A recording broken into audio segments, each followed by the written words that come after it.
So now Deputy President Rigathi Gachagua has attributed the current lack of market for coffee to cartels in the sector, who he said are opposed to reforms.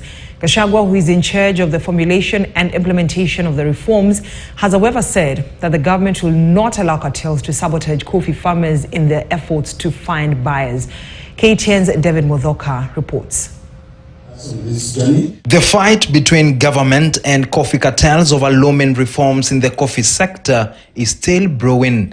Speaking on Friday during a consultative meeting with legislators on coffee sector reforms, Deputy President Rigathi Gachagua claimed that coffee cartels are behind the current lack of market for coffee, a situation that has led to the accumulation of coffee in stores of coffee farmers across the country. According to the country's second in command, the move by the cartels is a last-ditch attempt to scuttle the implementation of coffee reforms, which is set to begin in 3 months' time. When the president and I and the rest of government undertook these reforms, we knew what we are getting into.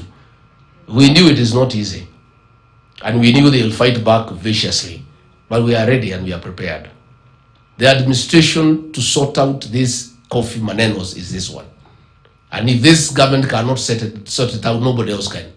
The deputy president, however, assured farmers that they had no reason to worry as the government has their backs. So I want to tell these cartels that trick of stopping to buy coffee to create a crisis will not work.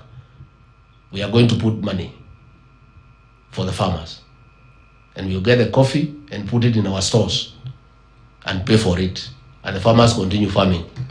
And we can do that as long as it takes, doesn't matter whether it's a year or 2 years, as we look for proper market. It cannot be this coffee is fetching such high prices and they give farmers zero, nothing. The deputy president, who is in charge of the streamlining of the sector that used to be among the top foreign exchange earners for the country, said that the government has so far won so many battles against the cartels to lose the war against graft and exploitation in the coffee sector. For those of us who are in politics, we know coffee elections are well funded than the presidential election in a general election. And you wonder, where is this money coming from? These are just what's in the village.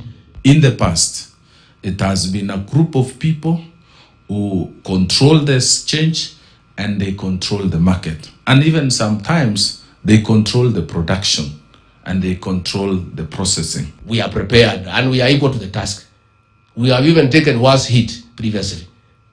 Here cartels in our society of issues is very little compared to the system and the deep state. Nikitu kidogo will be able to deal with it. The DP further said that the government is exploring new markets for the Kenyan coffee, as well as coming up with better programs for the coffee sector in a bid to revive the once profitable sector.